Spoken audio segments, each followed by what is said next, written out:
প্রিয় দর্শক, ভিডিও শুরুতে আপনাদের সকলকে নতুন বছরের প্রীতি, শুভেচ্ছা ও অভিনন্দন।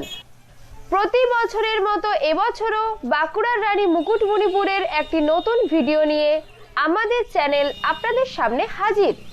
গত কয়েকদিন ধরে মুকুটমণিপুর এলাকায় অতিমাত্রায় শীতের প্রকোপ দেখা দিয়েছে, কিন্তু আজ এখানে এসে আমরা দেখতে পাচ্ছি সেই শীতকে উপেক্ষা করে হাজার হাজার পর্যটক বছরের এই প্রথম দিনটিতে বনভোজনের এবং তার সাথে ভারতবর্ষের দ্বিতীয় বৃহত্তম মাটির বাঁধ মুকুটমণিপুর ড্যাম বা কংসাবতী জলাধারে আনন্দ বিনোদনের জন্য উপস্থিত হয়েছে। নতুন বছর মানে নতুন আশা, নতুন স্বপ্ন এবং নতুন শুরুর প্রতীক। এভাবেই প্রতি বছর পুরনো ক্যালেন্ডারকে পেছনে ফেলে আসে নতুন ক্যালেন্ডার, আর তার সাথে আসে জীবনের নতুন অধ্যায়। মানুষ নতুন বছরকে স্বাগত জানায় আনন্দ, উৎসব ও উদ্দীপনার মাধ্যমে। আর সেই দৃশ্যই আজ আমরা দেখতে পাচ্ছি বাঁকুড়ার রানী মুকুটমণিপুরের বুকে। নতুন বছরে আমরা সবাই পুরনো দুঃখ কষ্ট ভুলে সামনে এগিয়ে যাওয়ার প্রতিজ্ঞা করি। গত বছরের ভুলগুলো থেকে শিক্ষা নিয়ে আরও ভালো মানুষ হওয়ার চেষ্টা করি। আজকে মুকুটমণিপুরের বুকে এই যে শত শত মানুষের ভিড়, তাদের মনেও সেই একই কথা, আগামী দিন যেন জীবনের অনেক সাফল্য এবং শান্তি আনে। প্রতি বছরের মতো অনেক পরিবার তাদের প্রিয়জনদের সঙ্গে এই দিনটিতে মুকুটমণিপুর আসেন, বনভোজনের সাথে সাথে সবুজ পাহাড় আর নীল জলের মাঝখানে নিজেদের আনন্দকে সবার সাথে ভাগ করে নিতে। আজকের দিনে যারা মুকুটমণিপুরে বেড়াতে এবং পিকনিক করতে এসেছেন, প্রকৃতির কোলে এই একটা দিন তাদের খুব আনন্দের সাথে কাটাতে দেখছি। অনেকেই মুকুটমণিপুর আসার উদ্দেশ্যে গত রাত্রেই বেরিয়ে পড়েছিলেন, কারণ এই দিনটিতে মুকুটমণিপুরে মানুষের ভিড় এতটাই হয় যে বনভোজনের জন্য সঠিক জায়গা পাওয়া খুবই কষ্টসাধ্য হয়ে পড়ে। মুকুটমণিপুর পৌঁছেই তোড়জোড় শুরু হয়ে যায় উনুন জ্বালিয়ে খোলা আকাশের নিচে রান্না করার ব্যস্ততা।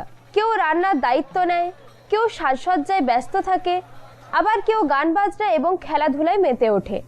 দুপুরে সবাই একসাথে বসে ভাত, মাংস, সবজি দিয়ে চলে বনভোজনের খাওয়া দাওয়া। আর এরপরই শুরু হয় নৌকা ভ্রমণ। পাহাড়ি পথ ঘুরে হাসি ঠাট্টার মধ্যে দিয়ে সময় কাটানো, ছবি তুলে তা বিভিন্ন সোশ্যাল মিডিয়ায় আজকের দিনে তাদের উপস্থিতি জানান দেওয়া। আপনার নাম এবং কোথা থেকে এসেছেন? আমি দীপ। হ্যাঁ, আমি একজন শিল্পী, আর তার সাথে আমি এসেছি সামনে খাতড়ার থেকে এসেছি। মুকুটমণিপুরে এই প্রথম না আগেও এসেছেন? নতুন বছরের প্রথম দিন এখানে আসার অনুভূতি কেমন? মুকুটমণিপুর তো আমাদের বাড়ির সামনে, আর একটা মানে খুবই জনপ্রিয় জায়গা। আর 1 জানুয়ারি যেটা আশা করা যায় সেরকমই আমরা খুব মজা হচ্ছে, খুব এনজয় করেছি। নতুন বছরে মুকুটমণিপুরকে বেছে নেওয়ার কারণ কি? হ্যাঁ, মুকুটমণিপুর আগের তুলনায় অনেক সাজানো গোছানো হয়েছে, যেটি আমরা যখন প্রথম এসেছিলাম তখন অনেকটাই ফাঁকা ছিল, কিন্তু এখন এত সুন্দর পরিবেশ, এত সুন্দর বাচ্চাদের বিশেষ করে এত সুন্দর ঘোরার জায়গা আর এত সুন্দর নির্মম পরিবেশ আগের তুলনায় অনেক ভালো। যারা এখনো মুকুটমণিপুর আসেননি তাদের উদ্দেশ্যে কি বলবেন? আমাদের এই ভিডিওটি ইউটিউবে গেলে দর্শকদের জন্য আপনার কি মেসেজ রয়েছে?